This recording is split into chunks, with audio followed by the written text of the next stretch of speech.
Chad, we've talked a lot to everybody else about the new coordinators.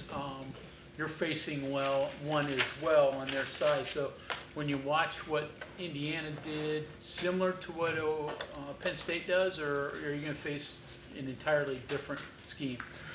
Similar to what Penn State does as far as how they line up. Obviously, the personnel is a lot different, but very similar to what we how they line up. We've been paying a lot more attention to Penn State personnel because of the similarities. What do you think of their personnel? Talented, got great overall team speed, and talented from top to bottom. Really good up front. I was going to say, Neil mentioned very familiar with a lot of those players. Probably a lot of text messages that either were answered quickly or home visits that were, so you're familiar with a lot of these guys in recruiting, right? Absolutely, very familiar. So we know how talented they are, and and kind of players they are, and and what they mean to that football team. Any kids that were close that you can recall? Not on the offense side of the ball as far as for us. Yeah. Defensively, Garrett mentioned two ends, 33 and 11, and they're guys you got to pay attention to. Yeah. And then their Mike linebacker is a guy that, are we missing anybody? Those are the guys there. Those two defensive ends make them go. They do a phenomenal job timing up the snap, getting great ball get off, trying to be disruptive. The linebacker, Kobe King, 41, is a really good football player. Does a phenomenal job versus the run and in the pass. Plus, all those guys got experience, and not necessarily just experience playing, but experience playing with one another. So they got good chemistry, and then so we got a great respect for what they can do. It's going to be a big game atmosphere, obviously. How do you use that to your advantage, but also not use it too much and get overhyped the whole thing? How do you balance that? Well, for our guys, we had an opportunity to go play in their atmosphere last year, and the moment wasn't too big for our guys, and so being at home, it's a great thing for us. With our crowd and how loud we'll be, I don't think it'll affect us one bit at home. I hope they're so loud the other team can't hear what they're saying. Be great for us. Kind of a fine line though, because defensively you want them to play with as much emotion and passion and energy, but offensively you got to execute. You've got assignments. You got things you do. So you got to kind of tamp it down a little bit, right, with your guys. As far as offense, guys, you're approaching it different than Jordan is. Yeah, well, be honest with you, we've had our last couple of scrimmages. We've had several scrimmages, and we weren't as good coming at least to start in a couple of scrimmages. In the last two scrimmages we had, I thought our guys came out ready to play on the first drive, and they brought a lot more energy to it. And so, for our guys, I think we just got to come out. We're an energetic football team. The quarterback's an energetic, high confidence guy, and that's what makes them go. And so we need them to come out and play with that kind of energy. Obviously, got to, we can't get too high, can't get too low, but we got to come out with some kind of energy. I mean, it's an interesting dynamic because your quarterback that's his nature, and you got to play with poise too. So, do you talk to him at all, or do you just say Garrett be Garrett? Be Garrett, Garrett be Garrett, and that's just for us. Period. We got to be who we are. Offensively, we got to be who we are. He got to be who he is, and us coaches understand that. Now he's matured over the past year, and he's grown a lot. So he has a respectful understanding of what he can do and what he can't do, and how it should be and how it should not be. So, but otherwise, we just let him be him. You say you got to be who you are. Who are you as an offense? What is your definition? Well, first we start up front with the offensive line. I mean, we're a physical, tough football team that's going to run the football and go use the run action to set up shots down the football field, and allow our quarterback to do a phenomenal job seeing it and making throws and extending football plays. That's who we are. Is the opening game different than other games? I mean, obviously it is since there's no history. Well, if it's because of the first game, yeah. It's because of the first game. Obviously, it's a big game for us. They all are big games for us, but I wouldn't say it's any. We prepare the same way, regardless of who the opponent is. Obviously, you got a lot more time to prepare for the opponent, so that's what makes it different. You got a lot more time than you normally have within the game week to prepare for them, and sometimes that's a good and a bad thing. Sometimes you can see too much and work on too much and feel like you could do too much, put in too much, install too much, and now you got guys out there thinking instead of reacting. So, but as far as like it being different, not necessarily from a mentality standpoint, just the fact that we got more time to prepare for them. You go into this, obviously, you've spent a lot of time studying them, working on things at work through camp, spend time. Is it now a process of, okay, don't add more, but take away some of the things that maybe you thought were good that don't look good? Is that how it goes? 100%. That's exactly where we are right now. And it's also about doing the things that we're good at too. We had a great camp. I want to say since I've been here, this is the best camp we've had. Offensively, been the most consistent we've had. It's been the most available we've had. And when I say available, I'm talking about the players. We've done it. The guys done a phenomenal job taking care of their body, staying healthy.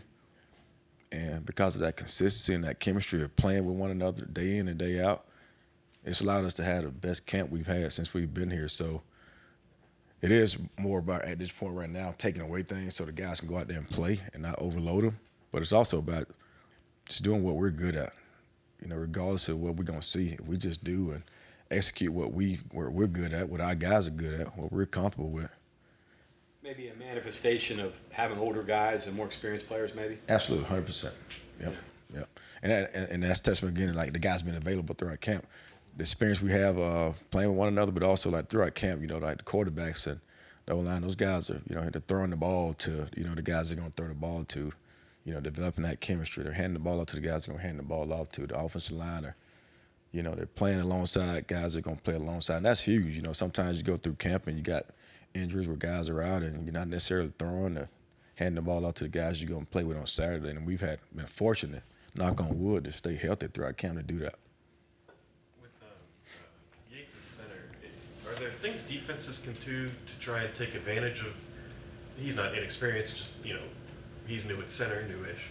Are there things like putting a guy right over top of him or anything, force him to make more calls? Are there things defenses can do that way? Yeah. Probably, simulate snap counts, with noises and whatnot, since he's not, had a lot of, experience playing it in game wise. He's had some, but not a lot, so, simulating play calls, barking calls. So we got to do a phenomenal job preparing him for that. As far as line up in front of him, he's one of the strongest guys on the football team, so that shouldn't be an issue for him. But I would say simulating snap counts. Schematically, they're 4-3 though, right? So not going to be anybody over top of them, at least initially. Right, at least until third down. Until third down. Yeah. Looking at Penn State and the scheme that they run with that 4-2-5, and they're going to use that kind of, it sounds like the spear of what the Mountaineer defense does, but call the line like that safety linebacker hybrid. Right. Does that kind of help having that here with the spear? It does, we prepare. It absolutely does, because it's a bigger body they put in that position, and something that we face and we see every day. So it does helps us prepare for those guys. Hey, Chad, when you're getting ready for a coordinator, a defensive coordinator you haven't seen, where do you start? Is it a player? Is it a philosophy? But for us, we just started with, to be honest with you, we started with personnel. We want our guys to be able to see those Penn State football, see their defense. But when you start, obviously we don't know a lot of, too much about what they're gonna do. We think we know, but obviously look at the scheme. And, once you see the scheme and the similarities of the scheme, then you just start to let your guys look at who they're gonna face. We need our guys to see more who they're going up against personnel wise. Neil for scripting or play calling, how quickly in your head are you thinking, oh man, we got an edge here, or oh, we should stay away from this, or this play would work here? Yeah, well, again, just go back to just doing what we're good at. When you go into a game where you don't necessarily know, as much as you typically would if the coordinators were in place, you got to do the things that you're good at, and be ready to make adjustments early in the game. If you see anything different. Tablets on the sideline, especially for running backs. How do you use them? You can see some of the other positions. What do you do with them and the running backs?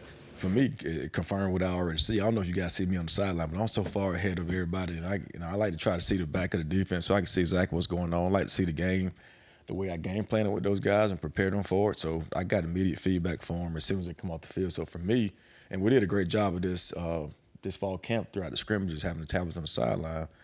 But for me, with my experience was and with those guys was just confirming the things that I saw and that they can see it and we can get it fixed. But that's gonna be that's a big addition, more so for the guys. They can actually see themselves, good or bad, what's happening immediately after the series. Mentioned about the 4-2-5 or the schematic there with the hybrid guy with the Luke, I guess. Do you go back to TCU? Is it similar to what Patterson did in that scheme? Bud Foster, he used to run a 4-2-5. Is there anything you can think back to that you faced during your years here? Or Yeah, I would say how it fits schematically with somebody you faced? I would say TCU or yeah, very similar to TCU. Probably Bud Foster more so in terms of the pressure. They high pressure team. Not gonna lie, not just gonna allow you to sit back there and pick them apart. They gonna provide some pressure. So more Bud Foster in terms of pressure. Back to that, if I remember correctly, it was about trying to stay away from a long yardage third down. Try to get what you can get, and if you take those 4 or 5 yard hits, take them and be happy with it. Absolutely. Well, similar for us, man. This is what we've always talked about. First of all, we got to be disciplined. We got to limit the penalties. We got to stay out of long down and distance plays. We can't start drives with 1st and 15.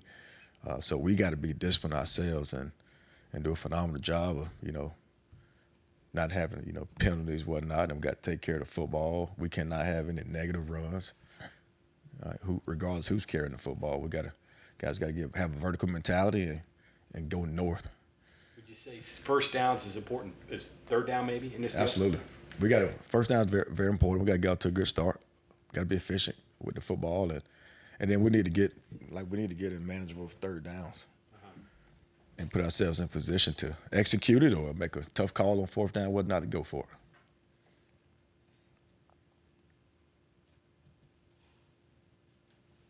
Anything else for Coach Scott? Thank you, sir. All right, absolutely. Thank you all.